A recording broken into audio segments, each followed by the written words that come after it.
It's about time you got in here. Good to see you. I'm coming to you from my man cave slash garage. And while you're streaming in here, because we're going to have the best time you've ever had, we'll get ready for a show. We've done the pre-show already. So this is the real thing at the top of the hour. And how many of you want the simultaneous sip? You do, right? You do. And if you want that, all you need is, I'm reading my cup. It's written on the cup.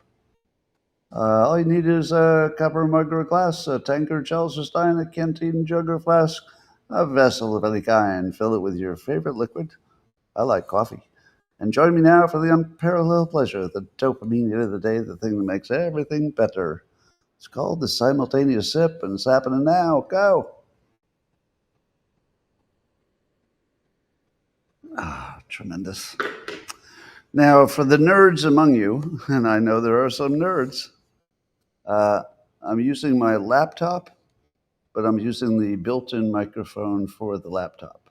Apparently, using my iPhone as a remote microphone, which is an option, didn't give me quite the quality I was hoping for. That was the feedback I got. And this is a little bit better. It's not as good as the Shure, studio microphone, but I don't have a convenient way to set that up. I bought myself a microphone stand that will allow me to put it on the floor and then have the studio microphone in front of me. But that's what's happening. Hey, you want to talk about the news? That's why you're here, right? Have some fun, hang out with each other.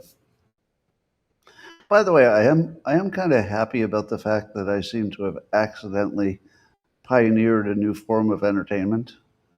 The new form of entertainment is, yeah, we're going to talk about the news, and yeah, you might learn some things, and maybe you get a reframe, but it's more about hanging out. Because it seems that the biggest problem people have, certainly at a certain age, maybe at every age, but certainly beyond a certain age, people don't really have friends. Have you noticed that? They have family members, they have coworkers, they have neighbors, but people don't really, for the most part, have a lot of friends.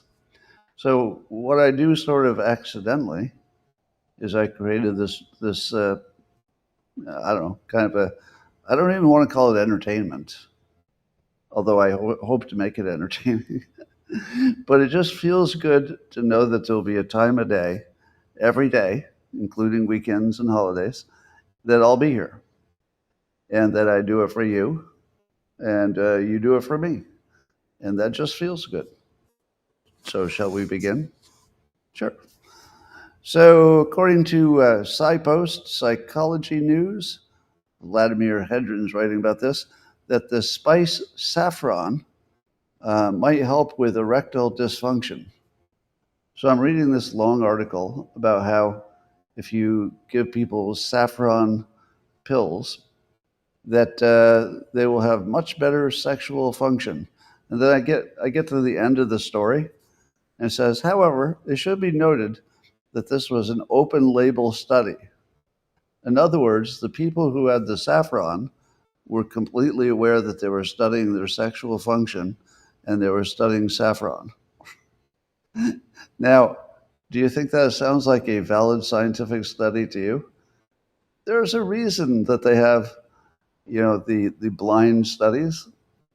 This is not blind.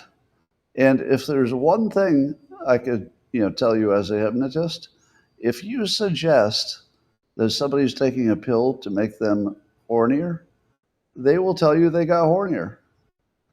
Because people like to be horny, and they like to have good sexual function, and that's half of hypnosis. Hypnosis works best when it's something that somebody wanted, and they have no resistance to it. Nobody has any resistance to that. Everybody wants to have better sexual function. So I would say that the credibility of the study would be approximately zero. But yet, if you knew somebody who needed some extra sexual function, and you gave them the pill and you told them it would work, it might. It might actually work, just psychologically, and that would be good enough. Well, that's not the only spice that's good for you. According to the Pennsylvania School of Medicine, uh, the spice of rosemary might help with wound healing and reducing scars. So, uh, so saffron is maybe good for you, and then the spice rosemary is good for you. Well, I'll tell you what. This is just my suggestion, but you might want to get some other advice on this. If you find that medical school sounds like it's too tough and you can't get in and you don't want to do all that homework, you could just become a chef. So what I do when I'm cooking is I'll put a little bit of spice on the food, and then just in case, I'll put a little bit on me. Now, I'm not saying this is going to work every time, but have you noticed that there's never a study that says if you added this spice to yourself, something bad would happen, right? So if there's no downside, and who knows, might make your sexual performance better, might make you heal better. So it goes like this: some for the meal, some for Scott, some for the meal, some for Scott. Now, of course, nobody wants to eat dinner with you if you're covered with spice, but that's their problem. All right. Can you tell it's a slow news day? Is there anything about the content of this podcast that tells you it's a slow news day? Oh, I think there is. I think there is. All right, what else is in the news? There's now, according to the Karolinska Institute and Stockholm University, there's a new drug that looks like it might boost your muscles and curb your appetite, and it might be better than these weight loss drugs. So if you wanted something that would make you lose weight while preserving all your muscles, they might have something. But probably not. What are the odds there's something in the news that says this might work? It worked in a mouse. Do you know what are the odds it will work in a human if it works in a mouse? Not much. Yeah. So it's fun to talk about, but you wouldn't want to bet a lot that it's going to work out. Here's one that I thought was interesting. Again, we don't know if this is real. You'd have to have a lot more science before you could convince me.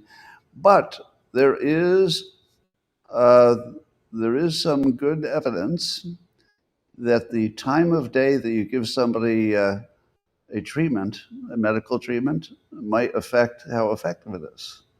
So specifically, they found that if you give I think it's immunotherapy for cancer, it's a cancer treatment, that if you give it to people in the morning, you get a much better response than if you give it to them at night.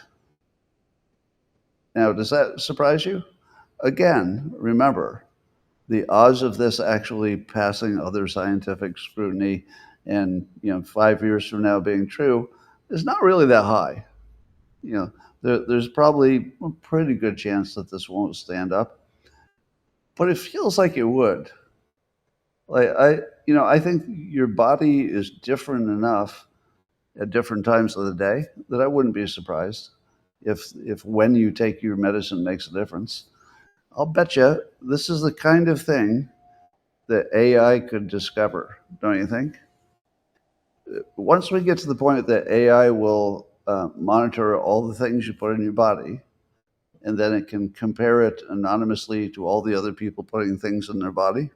So some of it would be food, some of it would be time of day. So in other words, it's just the AI is just measuring everything you put in your body and when. Don't you think that that's going to have an immense impact on your health? If you knew, oh, this medicine works, but not if I eat a potato within an hour.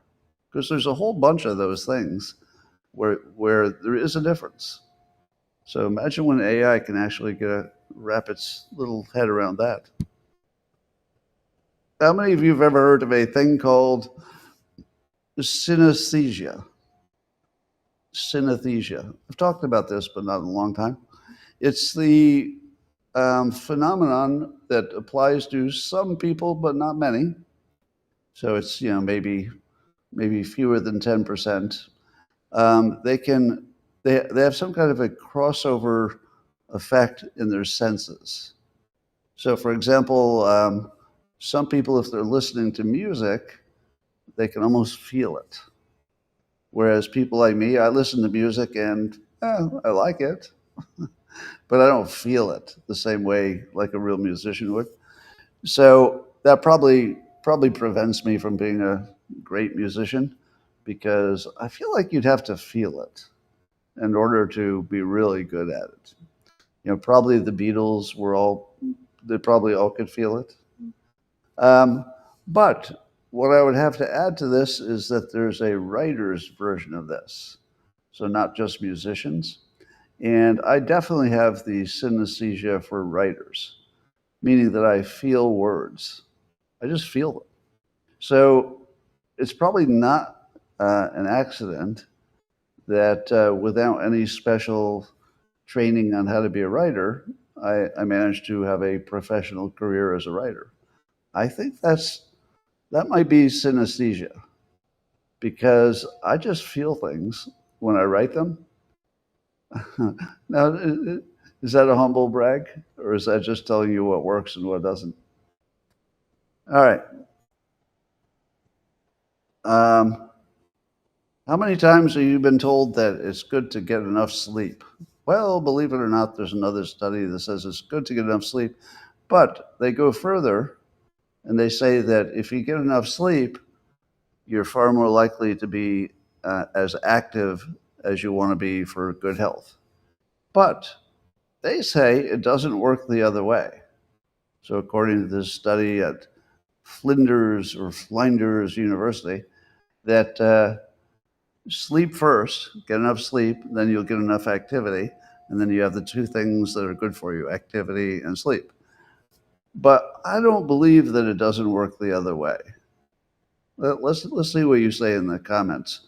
I believe that I can never get a good sleep if I have not been active that day. Do you have the same thing? If I've not exercised that day, now at the moment I'm on all kinds of drugs and stuff for my cancer, so it's different now. But in my normal healthy life, if I don't get exercise, I can't sleep. Don't you have that? It can't just be me, right? All right, so I'm seeing in the comments that a lot of you are agreeing with me. So I would say that exercise helps you sleep, and sleeping helps you exercise, and it definitely works both ways. So some schools are experimenting with drones to protect against school shootings. I'm going to give you a little quiz. How many school shootings do you think happen in 1 year? Let's see, not 1 year. Since 2008 in just Florida alone. So only the state of Florida, and we're talking about shootings in the school since 2008. Give me a number. How many do you think there's been? Well, while you're guessing how many there's been, the answer is, at least according to this one article from the Center Square, Marilee Gasser is writing, that there have been 33 school shootings since 2008. So that just feels like a lot, doesn't it? Remember, it's since 2008, so it's not 1 year. Yeah, your guesses are closer to a 1 year guess. Well, that's a lot, but I assume that also includes just one person getting shot. So it's not necessarily mass shootings. But what they want to do is they're testing non-lethal drones. So if there's a shooter in the school, the drone will come and distract them. So the drone will not be deadly. It won't have a gun, but it might have sirens or pepper sprays or other distraction devices. Because if you are a school shooter and a drone comes after you, you're going to have to pay attention to the drone, because that's the thing. You don't know exactly what it can do, and it's going to be in your space really fast. I like this idea. It seems pretty good. It could even be better if you got rid of the humans. If you equip the school with listening devices and then it heard a gunshot, don't you think it would be useful if the drone immediately went wherever the gunshot was? Now, that doesn't mean it should intervene. You probably want a human to decide whether it should intervene, but it should definitely go there. Like it should just, as soon as it hears the gunshot, it should pull into that room or as close as it can get. I think this is definitely worth testing. I wouldn't go so far as to say I know it'll work. Definitely worth testing. Well, Trump is apparently going to announce a $12 billion farm aid program, Washington Examiner is reporting. And it kind of made me wonder, because I'm a farm nerd. I worked on a farm, my uncle's farm. He had a dairy farm. So I've spent a lot of time on farms and working on farms when I was a kid and a teenager. I guess that's still a kid. But here's what I wonder. How do you make farms unprofitable? Like, what is it about a farm that would take it from, well, we've been making money until now, but now we're losing money? Well, some of it's obvious. Some of it would be oversupply. So there might be a year when everybody grows too much of one thing and then the price goes down. It might be drought or flood. So it could be bad weather in a variety of ways. It could be the rising cost of seeds and the rising cost of fuel. And I said to myself, are those all solvable problems? And let me give you my prediction / suggestion, I guess. I feel like we should have an ongoing, maybe government sponsored, but it doesn't need to be. I guess it could be private. So something like an Elon Musk farming, what would you call it, experiment?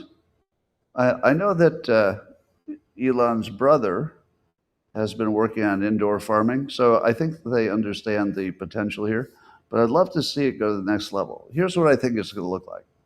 If I were trying to solve all the problems of farming being too expensive so I could bring down the cost of food, I would build it underground. So first I'd have the boring company that can, do underground tunnels really inexpensively. So once you have a way to inexpensively build a tunnel, then you could also redirect the sunlight from above into it, so you get all the free sunlight. You could just do it by mirrors. I'm pretty sure you get all the goodness of the sun even if you redirect it through mirrors. So you'd have all the free sun, but you wouldn't have any weather-related problems. In theory, you could create your own seeds, couldn't you? Why is it so hard to create your own seeds? I feel like that wouldn't be the hardest thing, but I don't know about that domain. So maybe seeds would be a different problem. But if you could get, and you'd also have essentially free land. So if you're doing your farming below ground, it's basically free on top of owning the above ground. So the other thing I would do is do the food processing directly above the underground farm, so it doesn't have to go very far. And then along the same lines, I'd make sure that your underground farm is really close to the store that's going to sell the food, or close to the consumer. So you want to get rid of almost all the transportation. You want to get rid of all the risk of weather. And then, correct me if I'm wrong, but if you're underground and you have a controlled environment, you're not going to need fertilizer, because you just keep the bugs out in the first place. And you're not going to need too much extra water, because isn't it true that you can recycle your water? It's basically hydroponic. Couldn't you just, yeah. So I'm not 100% sure, but it seems like if you iterated underground farms, you would eventually get to the point where they're cheaper than anything we do above ground. What do you think? Fertilizer isn't just for bugs. Well, that's true. Right. It's not just for bugs, it's for growing more efficiently. But if you want to go organic, you still might prefer a smaller vegetable without any fertilizer. So that I'm not sure about that trade-off. Anyway, I don't want to obsess about that, but I think we don't know how to do it cheaper at the moment. But there should be similar to how we're doing nuclear power. So the government finally figured out, hey, if we can figure out how to iterate nuclear power, we can get to something that works faster. So that's what the government's doing. They should do the same thing with indoor farms, and they should be underground. By the way, if you put it above ground, then it can still get ripped up by weather. So I think underground farms are the future. And then, of course, you'd obviously have robots doing all the work. So you wouldn't have labor, you wouldn't have, probably you could get rid of 80% of all the costs. That's just my guess. All this farming talk means people have to do something. Well, nuclear plus hydroponics is a paradise farm. All right, let's move on. You may have heard of this already, but there's some company made an AI version of an actress called Tilly Norwood. Tilly Norwood. So it's an AI actress that's been created for, they haven't quite fully commercialized it yet, but the idea is that it would be a hireable actress. And they would try to turn it into a star so that your AI star would be, not eating up all your profits. And weirdly, the smartest thing I've heard about this was a quote by George Clooney, who, of course, is a movie star. And what he said about these AI actresses and actors, he said, quote, AI is going to have the same problem that we have in Hollywood, which is making a star is now so easy. And I thought, holy cow, that's the smartest thing I've heard about this topic. If you can't do it with real people, and it's really hard, and it's somewhat accidental, because nobody knows exactly why one person becomes a movie star and one person doesn't. I mean, George Clooney is a seriously, sexy guy, I'm told. So you can say to yourself, oh, he's very sexy. But aren't there millions of super sexy men? Aren't there lots of people who could probably act as well as he can? But why did we decide that this one person is the extra sexy person? Well, some of it is the media, meaning that if People magazine puts you on the cover and says you're the sexiest person, it just sort of becomes a thing. Would they be able to do that with an AI? And I believe that the problem with AI art will be the same problem here. That on day one, if you hear that it's an AI, you might be interested. It'd be, you'd be curious how it works. But eventually you just feel like it wasn't real. And I don't know if you could ever get to the point where if you know it's not real, you can have the same emotional connection that you would with a real person in a movie, even though the real person in a movie would not really be real because they're acting. But I do feel like George Clooney has the right take on this, that if it's super, super hard to do it with a human, it's not going to be that much easier just because you have an AI. So I would guess 99 out of 100 companies that try to make an AI movie star will fail. So it's not good odds. All right.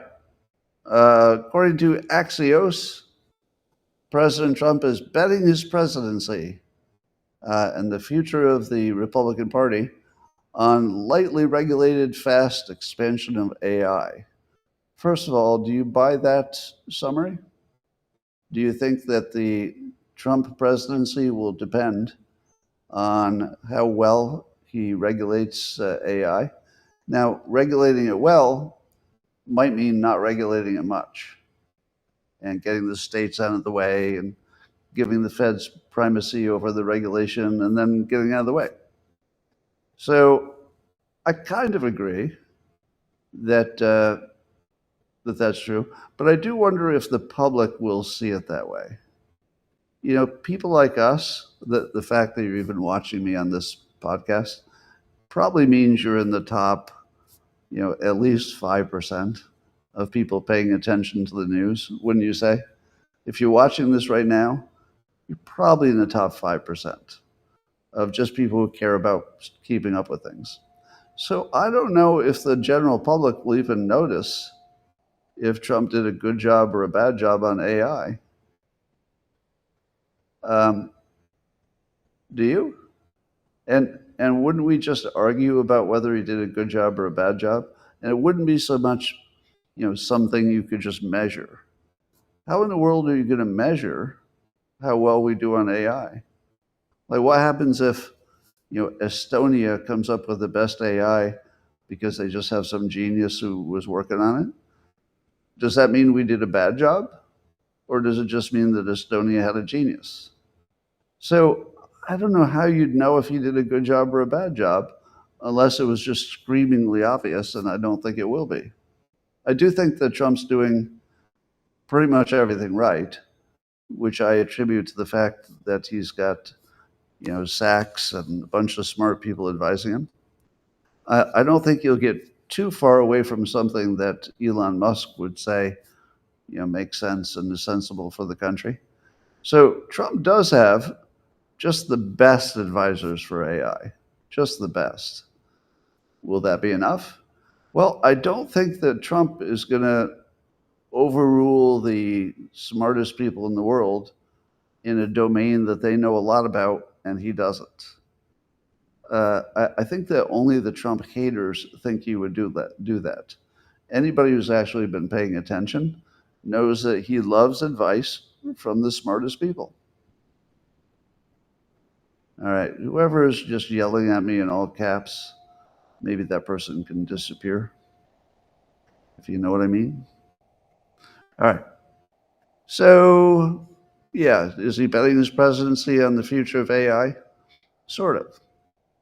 But I do think that the Trump administration has an advantage over other countries because with AI, we're not just competing companies against companies, though we're also doing that, but we're competing countries against countries. And let me ask you this. So we've watched Europe is just falling apart under its own bureaucracy. China is somewhat difficult for us to understand from the outside, but it doesn't look like they're super flexible about everything. Sometimes they can be super fast. If the government says go do this, it'll happen pretty fast. But is that the same as being super flexible? Because the United States is more likely to allow certain freedoms, certain freedom of speech. The US is more likely to allow AI to train on more sources, whereas China might say, oh, you can't look at that. So your AI cannot train on as many things because we want to control it. So I'm feeling that there's something about the United States, and maybe this is just me being biased, I don't know. So you tell me, am I being biased? I think there's something about our DNA as a country that gives us a huge AI advantage. I mean, just the fact that there could be a Trump, who I think is very flexible, business-wise, he would be the smartest. I think Trump is the smartest president we've had business-wise. He's here at a time when having the smartest president business-wise is super important. Bill Clinton was pretty smart too. Got us through the dot-com era. But Yeah, I do suspect that the U.S. is going to have a DNA advantage. We're just more flexible and more willing to take more chances. And I think that's exactly where we need to be to win. So that's my optimism on AI. All right, let's talk about.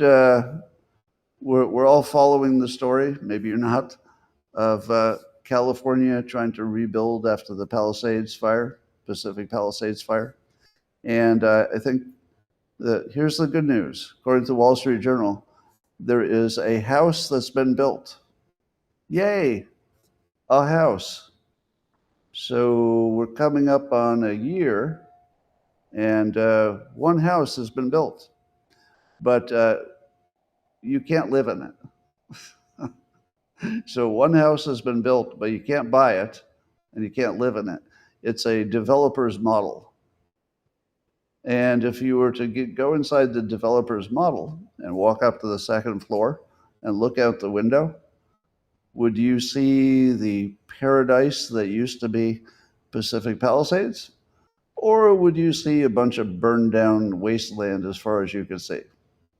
It would be the second one. So not only can you not buy it, not only is there only one, but if you stood in the second floor, you wouldn't even want to live there. You'd be like, why would I want to be in this town? However, it's not nothing. So it's not nothing. So there's a little bit of motion in the right direction. I don't know how long this is going to take, but I'm comparing the Pacific Palisades to China's big projects. Doesn't it seem to you like China is building things that are as big as entire states, and they can just pound it out? It's like, all right, we got a year. Let's build something that's as big as the entire island of Manhattan. And then you check back in a year and they're done. Now, we can't build a house. We can't get a house built because, there's bureaucracy. We need approvals. You know what's wrong with this story? Is that whenever I hear that there's a long delay, the part I always want to know is why. When I built my own house, the one I'm in, it took way too long to get the approvals, in my opinion. Now, in my case, I could tell you the actual person who was holding it up, because we had one person in charge of approvals. Now, if that one person woke up every morning and thought, hey, I got to help Scott get his house built, probably I could have got all the approvals in 2 months, but I think it took well over a year. But there was a name to it.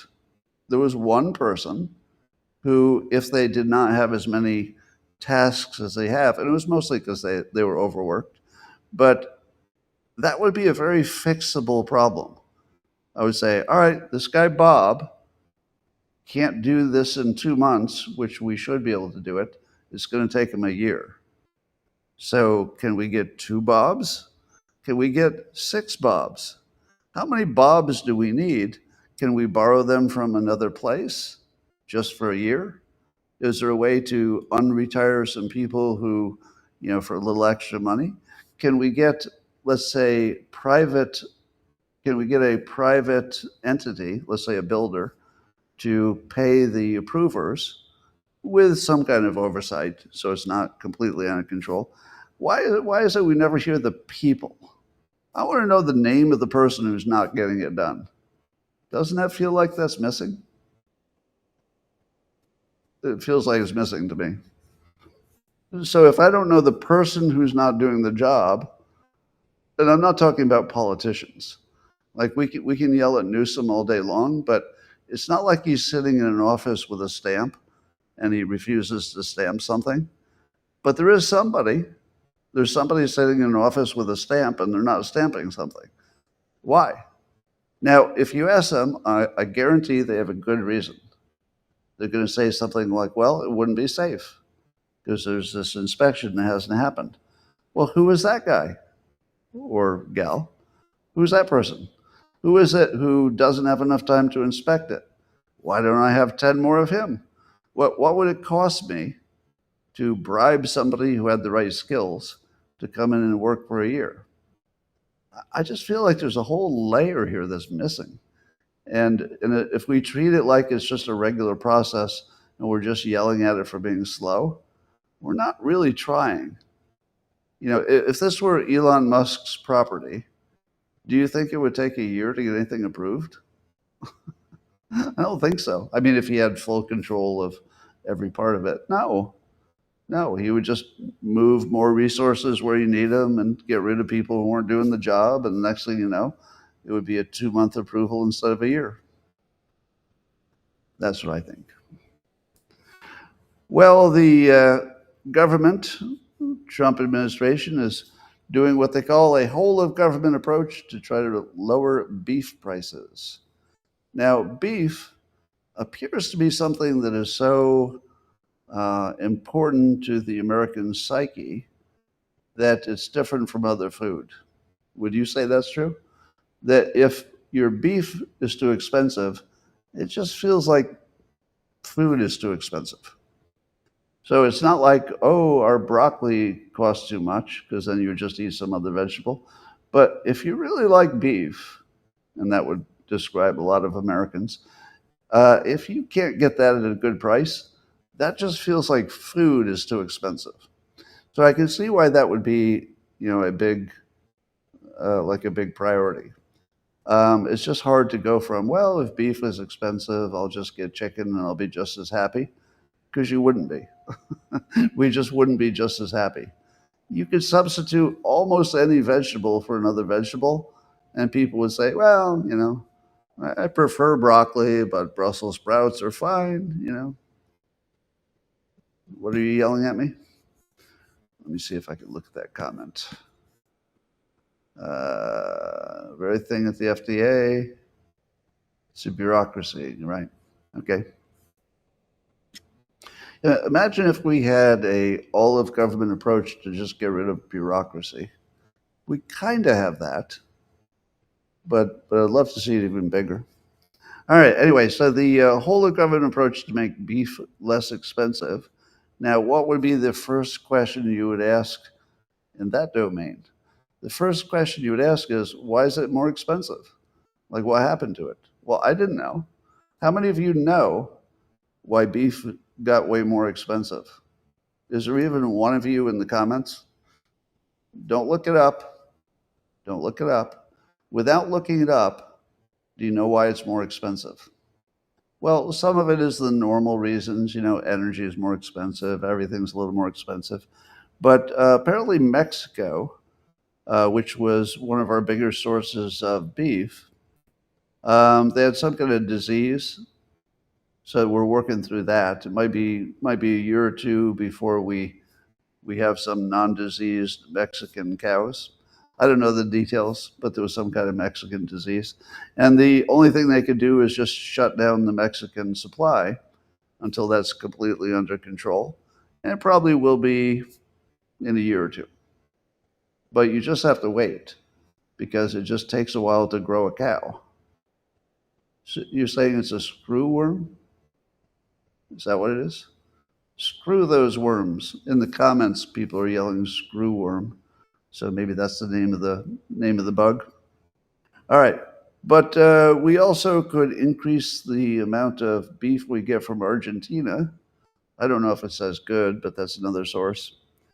The government's also doing an anti-competitive probe to find out if foreign suppliers of food in general, I think, but beef specifically, they're trying to see if there's any anti-competitive thing going on, because if there is, that would be an easy way to lower prices. Well, I don't know if it'd be easy, but it'd be possible, I guess. So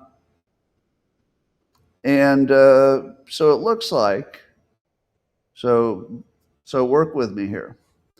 If we knew, or we thought there was a high likelihood that beef would just drift down to a lower cost simply because 2 years from now, we'd have a lot more cows, a lot more non-diseased cows. Does that not? So this is a real nerd question. Nerds, step to the front of the class. This question is for nerds only. who I love, by the way. You know I love my nerds. I am one. Would it be possible to use some kind of futures market to lower the cost of beef today if you felt confident that the price would be lower in the future? Did that make sense? So right now you can't take the average cost of beef today and then take the average of it tomorrow, which would be lower. But if you could, it seems like you could lower the price today with not 100% chance that it would be lower in the future, but you feel kind of confident that it would be. Don't you think you could get enough people to invest in that kind of a futures beef market that we could take advantage of the fact that, with a high likelihood of being right, beef will probably be, I don't know, 40% cheaper in 3 years? And so what you do is you start charging people less today with some kind of insurance or protection that the beef farmers would never lose, because they're going to get some minimum payment. All right, nerds, is there some reason that would or would not work? Somebody's saying a 10-month gestation. So it's about 2 years to grow yourself a proper cow for eating. You think it already exists. I was wondering about that. But if it already exists, wouldn't the prices be lower? So the comment I would look into first is, does it exist? We obviously have futures markets for all kinds of commodities, but I don't know if we have them for beef. And I don't know if you could find some way to average the future and the current to lower the price. I don't know. I'll just put that out there. According to Israel, there are still 100 to 200 Hamas fighters in tunnels in Gaza, and they're not coming out. But they also don't have any hostages to trade, and they're running out of food and water. What do you think Israel's going to do? If you were in one of those tunnels, would you come out? Or do you know that the minute you come out, you're either going to be in jail for the rest of your life or immediately murdered? Not murdered, because let's take the opinion out of it. You'd be killed. Whether you want to call that murder, that would be a whole different story. But you'd be killed or jailed forever. You're not going to walk away. So what's going to happen? I think that they'll have to probably just wait it out. And then a year from now, there won't be anything left. We'll see. So Pete Hegseth, Secretary of War, he's announced that there's going to be this federal investigation into Mark Kelly.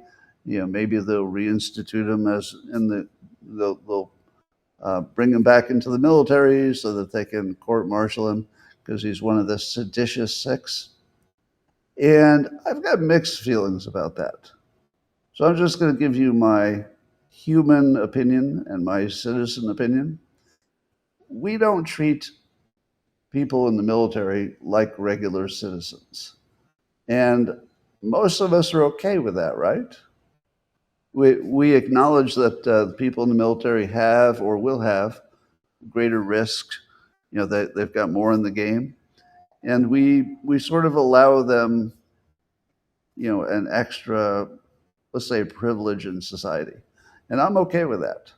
Because if they take an extra risk and I'm the beneficiary of that, I think we owe them. Not owe, I guess that's the wrong word. It would feel appropriate to me that they get more privilege in society than I get, because they're doing more. That fits for me. So then when I watch the Mark Kelly and the Seditious Six, I don't like it. But I also don't like punishing them. Is anybody having that same feeling? That there has to be some way we can deal with this that doesn't take a member or multiple members of the military, past or present, and punish them for what I consider really somewhat outrageously bad behavior. But because I think it's outrageously bad behavior, and I live in a world with, at least allegedly free speech, I don't have to say that they did the right thing. I don't have to say I approve of it. But sometimes you just can't leave somebody on a wounded person on the battlefield, so to speak. So, what I'd like to see is something that's short of punishment, but is long on education.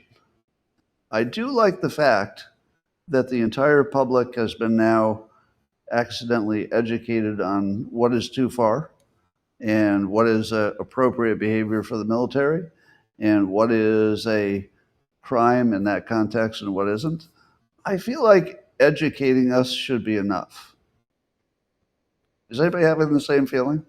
Because as soon as you get me in the business of punishing members of the military for what they said, unless what they said is giving away, like secrets or something.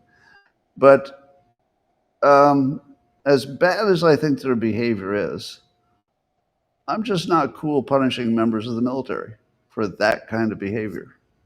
There's got to be something in between. Anyway, that's just a feeling. I guess Leslie Stahl of 60 Minutes was talking to Marjorie Taylor Greene. And here's an interesting reframe, if you want to call it that. So Marjorie Taylor Greene says she's not MAGA, she is America First. What do you think of that? Some of you are saying no mercy. No mercy? Really? I don't think mercy is the right. I think that's the wrong frame. We should be looking out for our own good as well as members of the military. And maybe it's good for us that we're not punishing members of the military too aggressively. There always has to be some kind of guardrails. But anyway, back to Marjorie Taylor Greene.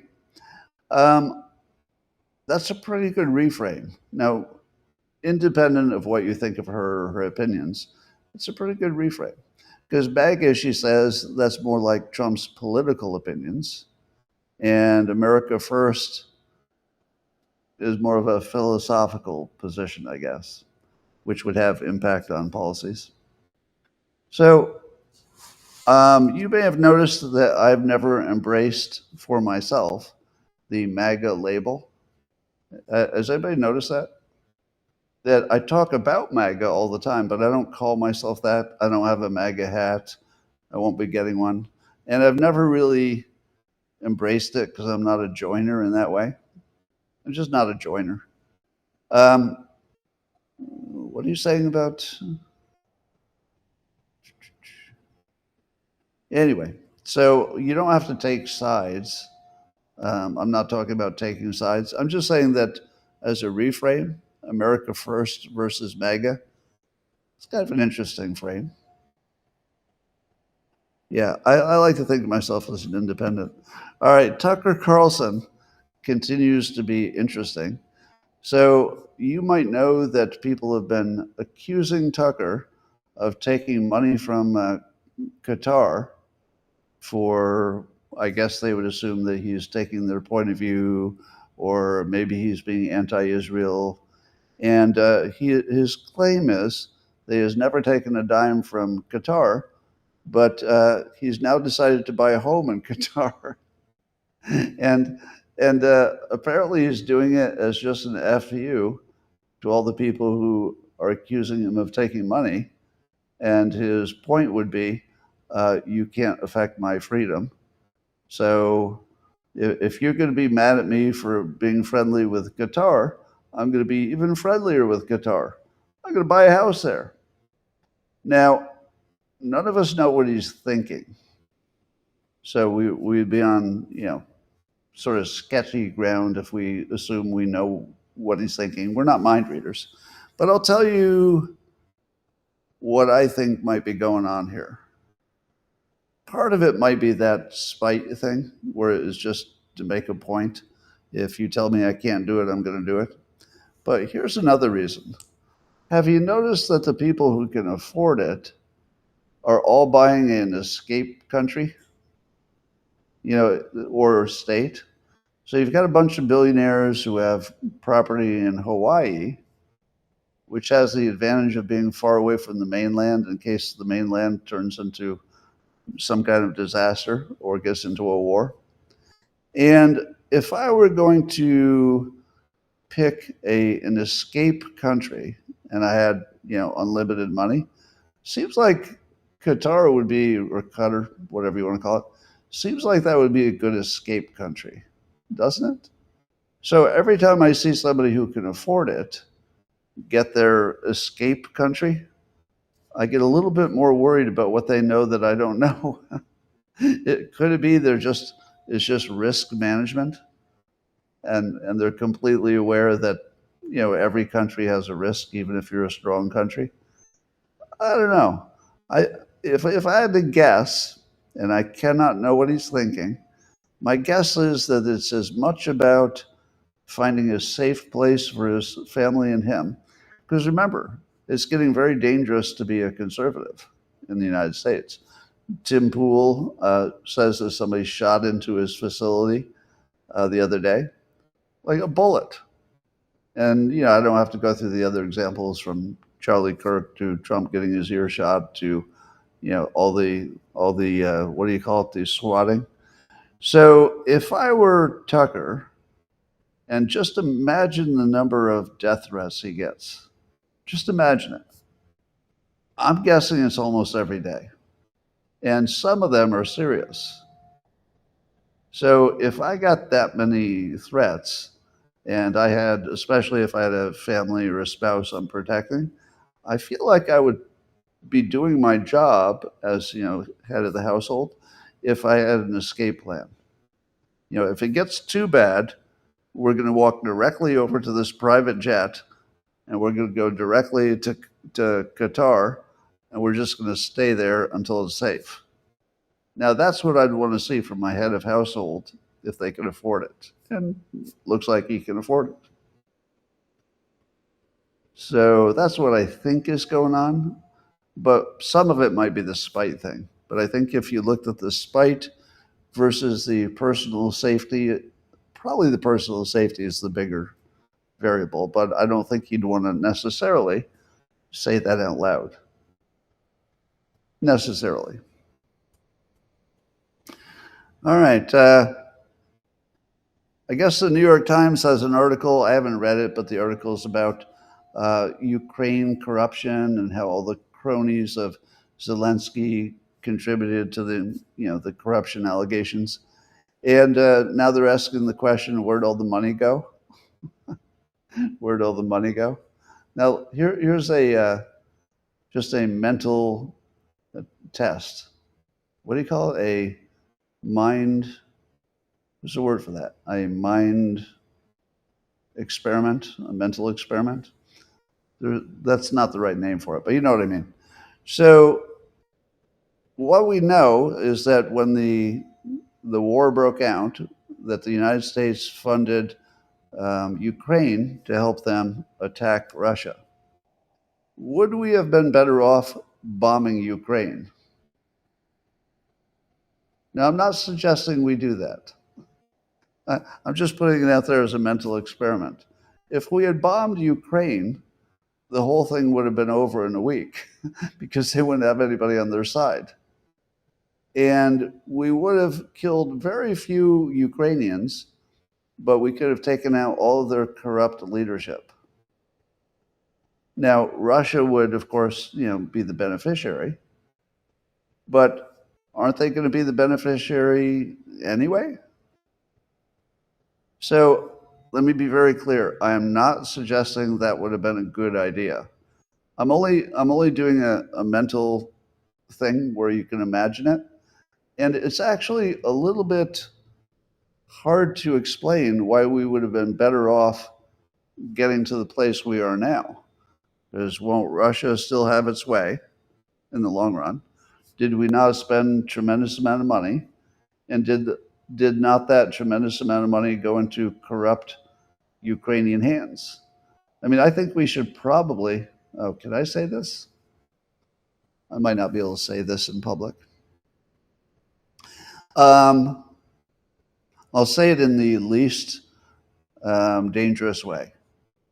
We meaning the United States, should be putting a lot of effort into tracking down and bringing a legal process to the people that we think stole all our money, the Ukrainians. And if we're not doing that, somebody needs to tell me why, because we're talking about hundreds of billions of dollars, are we not? Yeah. So I don't know where any of that's going, but Trump says that Russia likes the current version of the proposed peace deal, and Zelensky hasn't read it. And Trump's a little bit miffed that it's only 28 points, or maybe fewer at this point. We don't really know. And Zelensky is acting like he's not even interested enough to stop what he's doing and read it. What exactly was Zelensky doing that was more important than catching up with the current version of the peace proposal? What? Anyway, according to Wall Street Journal, Russia has a big problem with AI. Now, what I mean is that Russia, like all the major countries, when AI became a thing, wanted to have AI supremacy. How is Russia doing in their AI supremacy? I don't know if you saw their humanoid robot that they unleashed and it just fell on his face. And they don't have a better one than the one that fell on his face in the public demonstration. So you've got, first of all, the top Russian scientists, if they can get out of the country, are going to do it as soon as possible. Because if you're a top Russian AI scientist, the worst place you could be would be Russia or maybe China. But if you could get out of there and go to some other freer country, you'll be the richest, smartest, most valuable person in that country.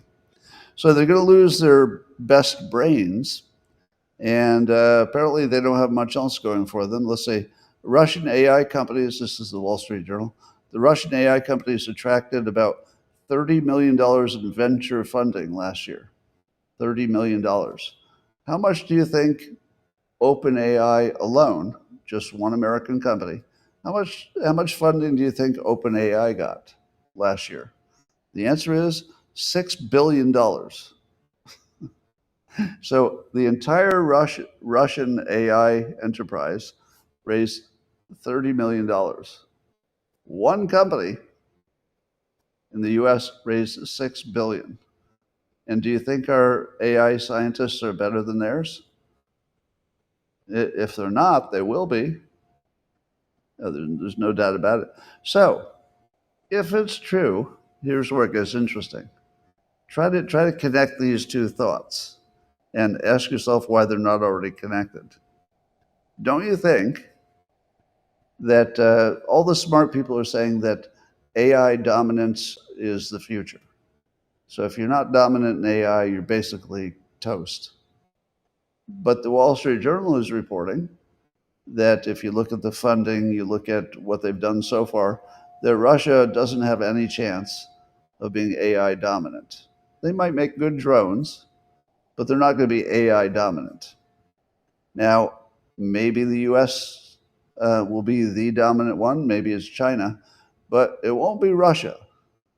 So, if you believe that your entire country is toast, if you're not AI dominant, does it matter if Russia conquers Ukraine or even gets another big chunk of it?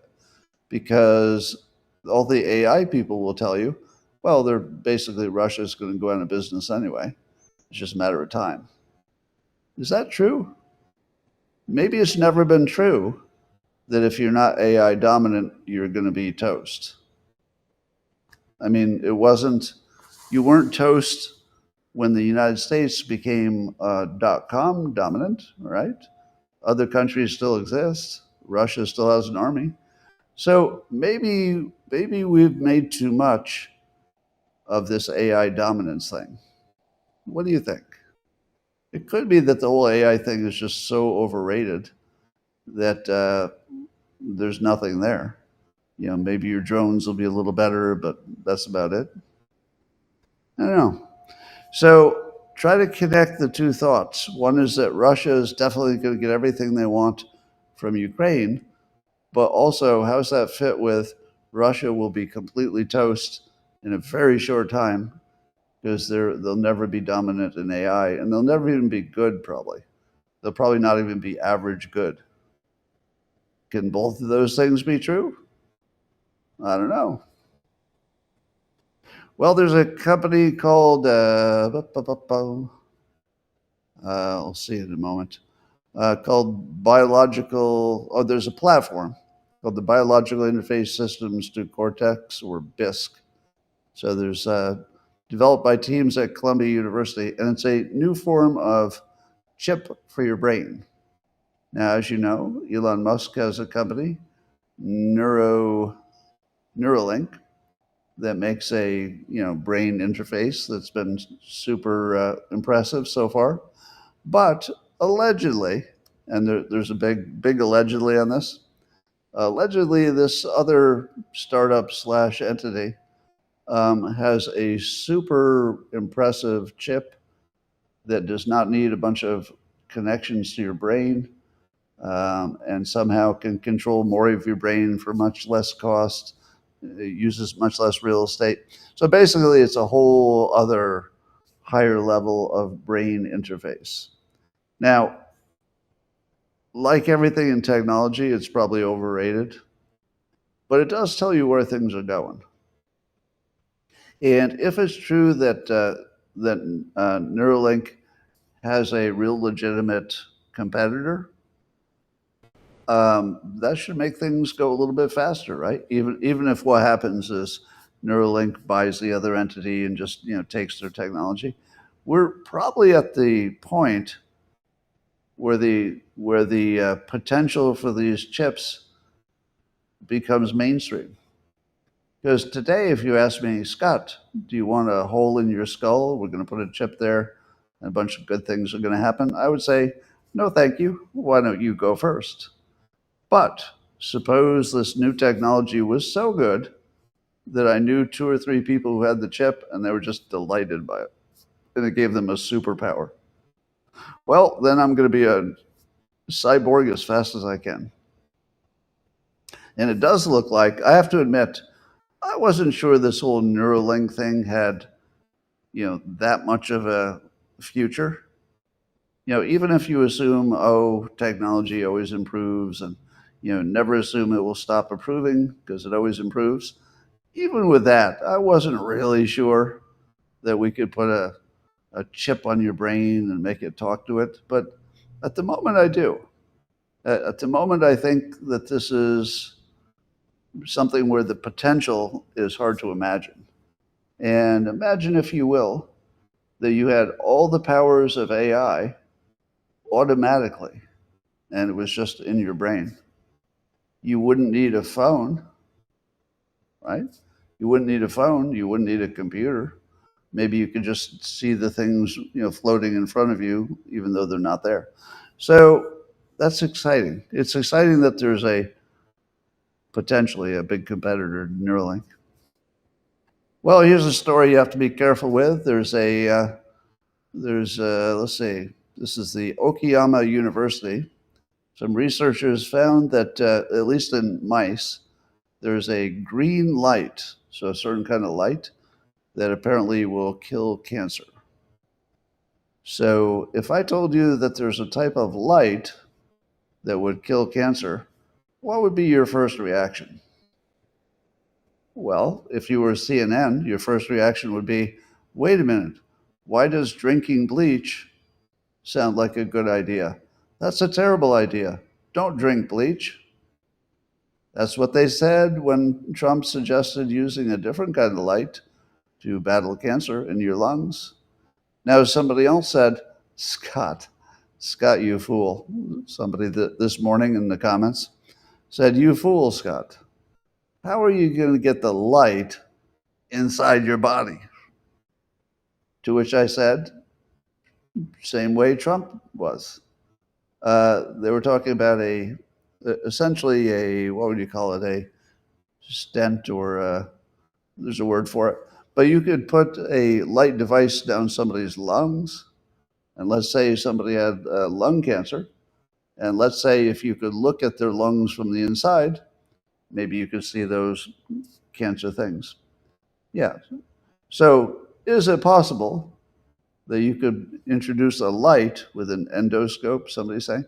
Could you introduce a light to the lungs? And the answer is, I think so. Here's another one. Have you ever heard of, I think this is an existing process, where somebody can, this is probably a non-medical bad analogy, but I'm going to make it anyway. So, if you were doing, let's say, getting your kidneys, what's the word for that? When you run your blood through an external device because your kidneys are not working? What's that called? But anyway, so we know that we can take people's blood, run it through some kind of process, some kind of medical process, and then reintroduce it into their body. Could you dialysis? Yes. So dialysis, if I understand it correctly, is taking your active blood out of your body, cleaning it, and then reintroducing it to your body. Is that accurate? What would stop you from taking the blood out of the body, running it through a light, and then reintroducing it to the body? Because it would come back to the body without cancer. Now, I'm not suggesting that would work. I'm just saying it's not crazy that you could, in fact, introduce light to at least some specific kinds of cancers, blood cancer, and maybe some else. Anyway, I'm mostly bringing this up to mock CNN for being such a bad reporting element or entity that they turned that into drinking bleach. At least when Trump said it, they turned it into drinking bleach. All right, ladies and gentlemen, that's all I got for you today. You may have noticed that it's a slow news week. Oh my God, it's a slow news week. But we had fun anyway, didn't we? It's better than nothing. All right.